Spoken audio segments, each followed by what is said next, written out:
Eli alobi ngai nakokende pa ya Lorenzo mais na condition moko basoda na ngai balibere bango ide pesa viva mais eloko ezokamwisa ngai yoka Kagame alobi basoda na ye balibere bango mais Onyemba porte-parole ya Moïse Katumbi azokotela M23 azolobake kokanga de soda wana ngelo bateke eza signification ke eza basoda militaire rwandais mutu to alataka elamba ya Paris Saint-Germain aza yani joueur ya Paris Saint-Germain tela niveau ya buzo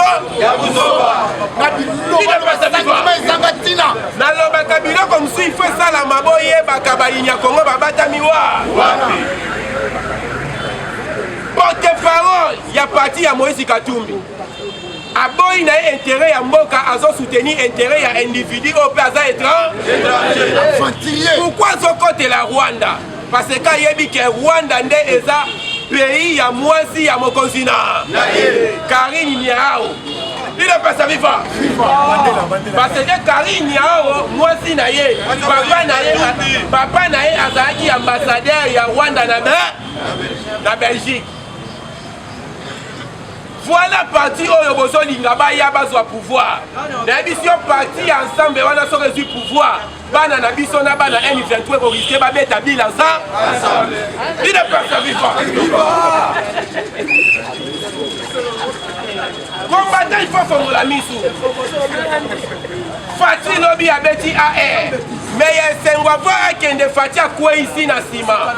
Abengi Kabanda, il ne peut pas vivre. Kabanda za ministre de la défense Fatia Bendi Kabanda ayebisi ye boye ngai nazokende Angola mais yo na sima banda déjà processus banda zonga vraiment ko banda 2000 ans il est pas vivant 2000 ans tilelo tous les soldats Rwandais oyo aza na kati ya armée na biso ya FARDC bokanga ye mpe bolongola ye dalime yokambela wana eloko Fatia il ne peut pas vivre tous les Rwandais au sein ya FARDC identification ebandi lobi na butu mais avant ebanda la plupart ya ba M23 bazwaki déjà information wana lobi so bopanzi bien boyoki na Brazzaville nungu moko ezalaki wa nungu wana ezalaki ya nini il ne peut pas vivre tolobaka awa bien sûr que Kabila na a infiltré Congo central les plupart ba M23 tango bayoki mbela wana ba oyo baza na kati ya Congo central baingi ba kati sa frontière ya Brazza il ne peut pas vivre nde oyoki confrontation bandaka te eba parce que ekwei soldat tout militaire oyo a participé parce que kobosa na tie il ne peut pas vivre Kabila asala DDR, c'est-à-dire qu'on réintègre qu'on soit par groupe rebelle qu'on compte ça au sein de l'armée. En Fati a ça le contraire il n'est pas vivant. Groupe rebelle en compte au sein de l'armée. Groupe de rebelles a déposé Minduki. Il y a des Congolais qui ont ça bila. Il y a des étrangers qui ont ça bila. C'est là qu'on Fati a sali à Goana. Il y a Kabila, il y a des groupe rebelle à côté armée. Il y a moi ça là qui est l'élo. Donc se retrouver dans le chef d'état-major Babizi Makara. James Kabare. Il n'est pas sa vivant. Donc se retrouver dans le numéro 1 au Asimbaki logistique qui a quitté dans le Congo central. Mustafa Mukinza. Rwandais. Il n'est pas sa vivant. Donc se retrouver dans le chef d'état-major chargé de renseignement. Delphin Kayimbiwa. Kobilo Koualande Sala. Baza Ebele. Parce qu'un rebelle, il y a un zamba. Tant qu'il y a une négociation, il y a un côté dans l'armée. Il y a un côté dans la grade de caporal. Il y a un général. Il n'est pas vivant. Il y a un autre général, il y a un patron, il y a un bête de pompage. Il n'est pas vivant. La plupart sont Fatia quoi ici, identification bandit. Panique, il y a un kanko. Panique na kankokolo. Mutu nyonso oyo aza zolo mulai alati mastic. Il n'est pas vivant.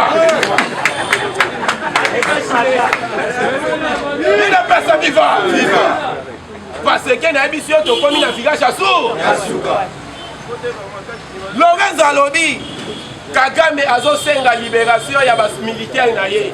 Fati alobi le plus important ezali te kokangaka ba militaire wana. Biso le plus important eza déjà loko salami.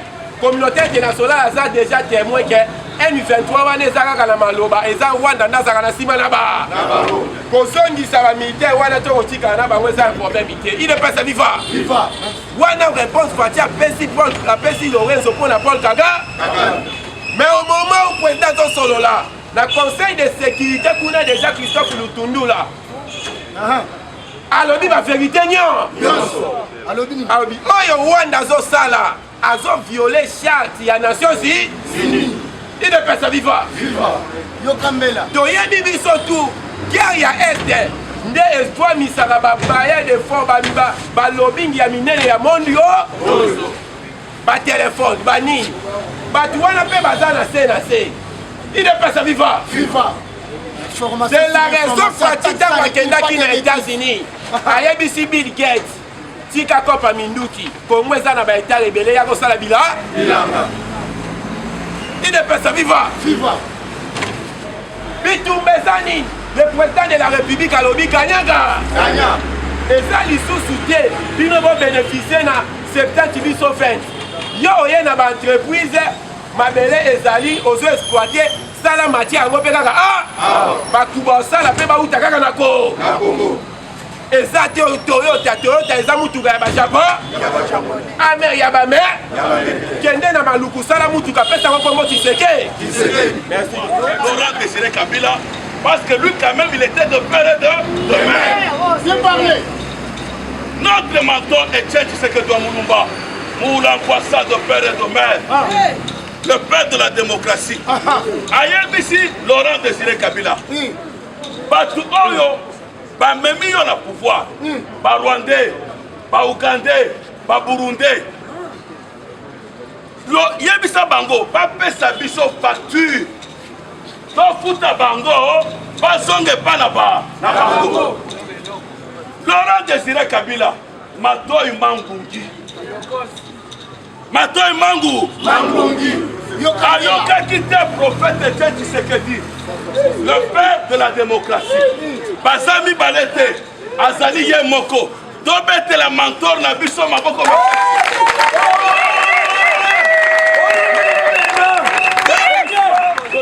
Totanga ba Montesquieu.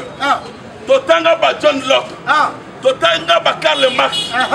Totanga ba Machiavel.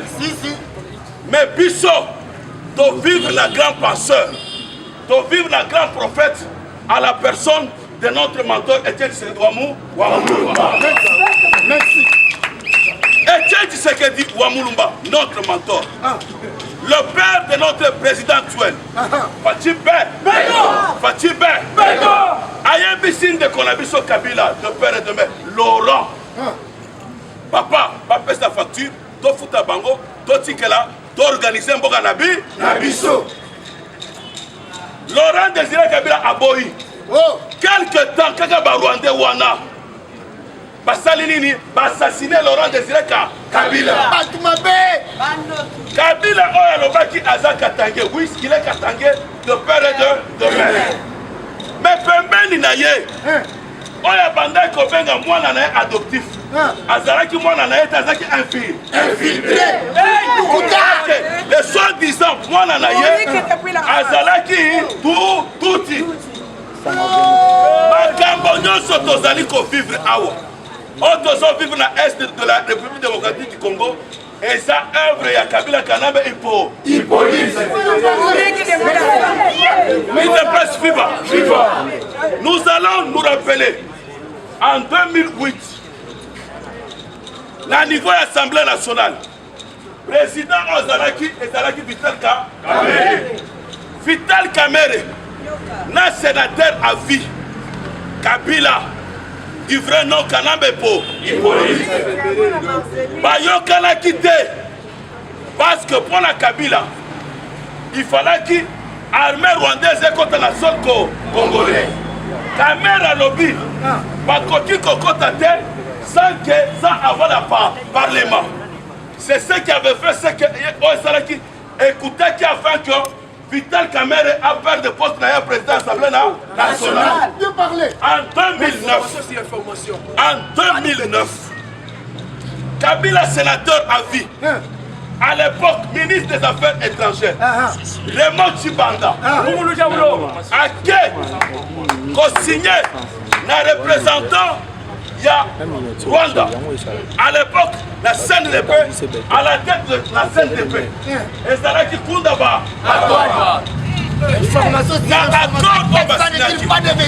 Parce que les gens c'est la quantité. Fati mettons souci naïe, alobi Kagame, ceux qui ont l'ingui guerre, donc c'est la guerre totale. Ceux qui ont l'ingui paix, donc c'est la paix totale. En 2009, d'un côté, le ministre des Affaires étrangères, Raymond Tshibanda. De l'autre côté, le ministre de la Défense du Rwanda. Basigna Bakor Moko. Oyo ezali à la base à Makambo Ebele. L'accord Wana. Oyo ezali qui témoin. C'était l'ancien président du Nigeria. Obasanjo.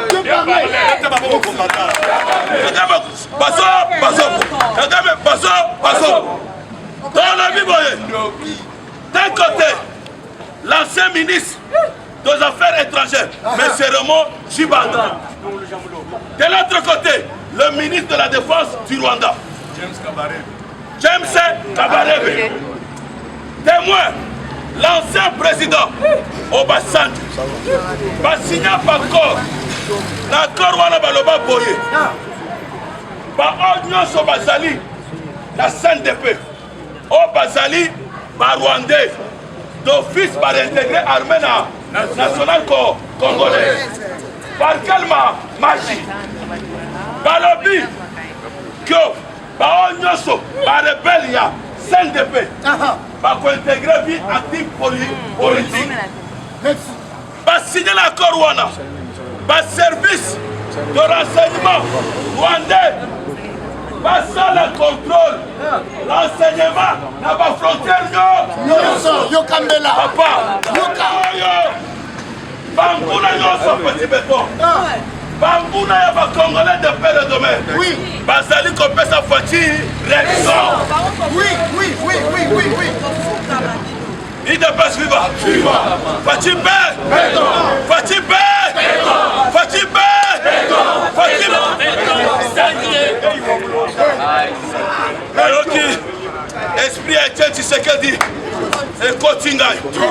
Donc le Saint-Esprit, mon colo ya Pentecôte. Mais bien aimé, dans nos fêtes Zoloba, en 2018, je ramènerai la paix à l'est du pays. Makambo Zanini, Nazoko Dasiko la vif du sujet. Oui. Makambo Zanini, les résultats de l'état de siège. État de siège est possible par Rwandais, par toi FCC qui paie les caisses. Oui. État de siège. Fati c'est un homme très intelligent. Fati c'est un envoyé de Dieu. Amen.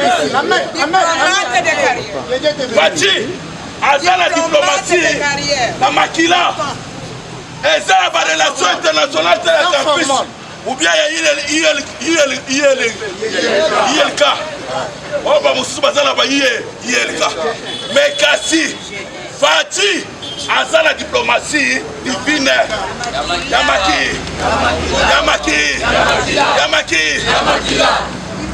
Fati à l'obby boye. À l'obby. Yo za Rwanda. Yo za Angolais. Yo za Ougandais. Na pona yo te okoma. Voisin à Gaï. Du début, création jusqu'à la fin du monde, c'est dans la voisin. Fatia Bandi diplomatie. À quel qu'on sensibiliser par homologue d'ailleurs. Papa, diplomate il est sincère. Kagame n'a jamais été sincère. Oui. Tango yoki état de siège par groupe armé et bandit qu'on diminué. Et ça qui plus de 3000 groupes armés. Les lois éthiques à 18 troupes armées. Tobel de la Fatima Boko Matas. Kagame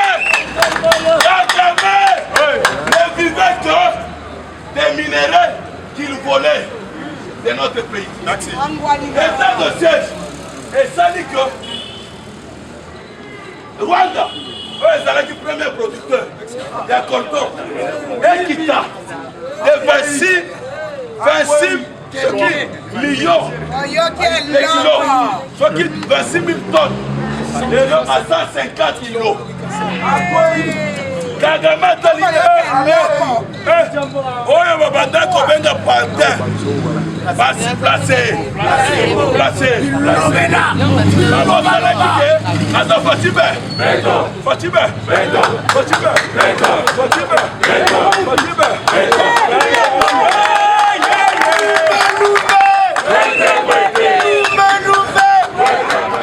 Abosalaki Fatia s'appelle. Kagame Abosalaki. Que Fati Azambo la Villa. Qu'il était fils de Tshisekedi. Kagame de lui de presse. Kagame Abosalaki. Que Fati Azala Makila. Et Tshisekedi. État de siège.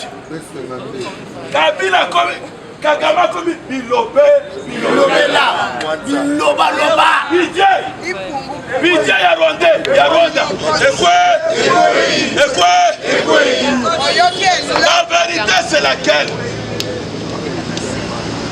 La vérité c'est laquelle?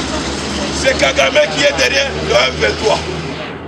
Mais Babo Salaki, qui est RDC, et ça est Loko Yamaka. Robert de la Bafar de Seraboko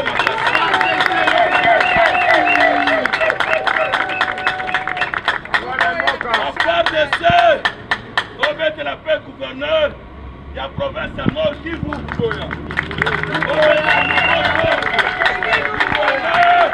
y a province à Ituri. Mes chers parlementaires de Bissonio Sotodasima Yafati, les logos M23 Akimi. Pour la première fois, président, du Bosso, on peut voyager, on peut faire la Amen.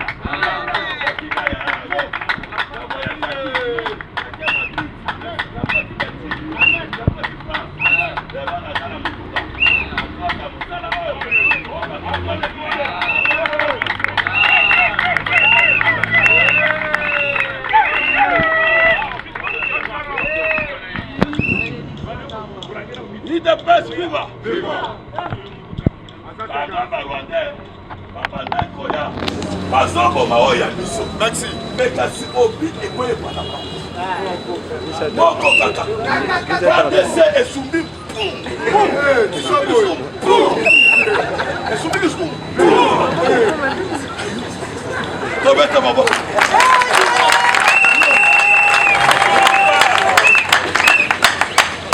Bref, la société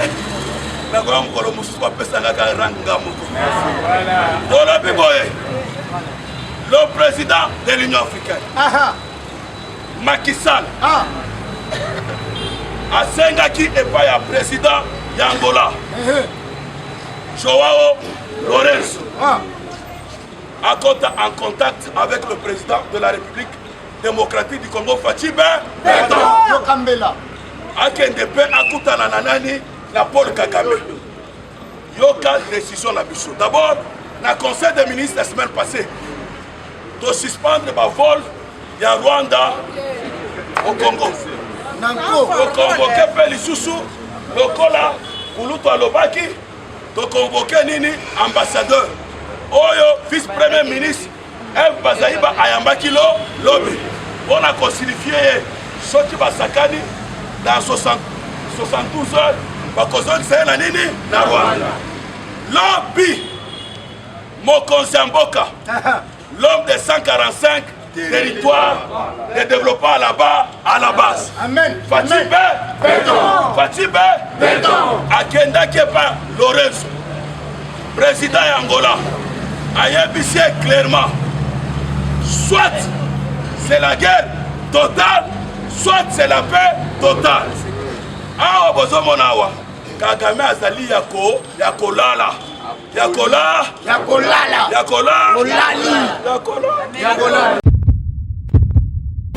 Eshima, votre magazine qui bat au rythme de l'actualité. Une réponse à vos besoins en information, un éclairage dans divers domaines. Impartial, documenté, instructif. Eshima au cœur de l'info. Retrouvez la nouvelle édition. Le service national de la RDC, une seconde chance pour les Kuluna. Le commandant du service national, le général-major Jean-Pierre Kassongo Kabouik, est en passe de réussir le plus difficile. La conversion des délinquants juvéniles appelés Kuluna en bâtisseurs de la République. Jean-Pierre Kassongo Kabouik a réalisé des avancées notables à la tête de ce service qu'il occupe depuis juillet 2018. Ce jeune délinquant, presque indomptable dans les rues de Kinshasa, ont finalement été maîtrisés au centre pilote de Kanyama KCC. À ce jour, ils sont endoctrinés et formés à rendre service à la nation, à devenir utiles pour le pays. Au total, 2000 anciens Kuluna devenus aujourd'hui bâtisseurs ont perçu leur premier salaire après une période de 14 mois de formation dans plusieurs domaines, notamment la maçonnerie, la menuiserie et autres. Cette étape a concrétisé la volonté exprimée par le chef de l'État, Félix Tshisekedi, qui prône une autre méthode plus humaine pour l'encadrement de ce jeune brigand urbain et leur réinsertion sociale. Cela à travers la formation pour servir de main-d'œuvre au profit de la République démocratique du Congo. Dans un long entretien accordé à Eshima Magazine, le général-major Jean-Pierre Kassongo Kabouik explique le retour 4 ans après de la production agricole à Kanyama KCC. Dans cette interview exclusive, le commandant du service national égrène les réalisations de cette structure qui revient d'une longue léthargie. Il évoque l'expérience des cantines militaires et policières et révèle que son service paramilitaire mettra bientôt ses cantines à la disposition du campus universitaire en faveur des étudiants. Focus. L'équipe Mwakadi fait exploser le compteur. La DGI dépasse 200% des recettes fiscales au mois d'avril 2022, soit le triple réalisé en avril 2021. Une performance historique jamais réalisée au sein de cette régie financière. À lire également, les FARDC progressent de 5 places au monde selon le classement établi par Global Power. Analyse de l'état de siège décrété depuis 1 an dans les provinces de l'Ituri et du Nord Kivu. Découvrez également plusieurs autres sujets à lire dans ce nouveau numéro. Retrouvez l'intégralité du magazine Eshima dans les kiosques. Eshima Magazine, un nouveau standard d'information.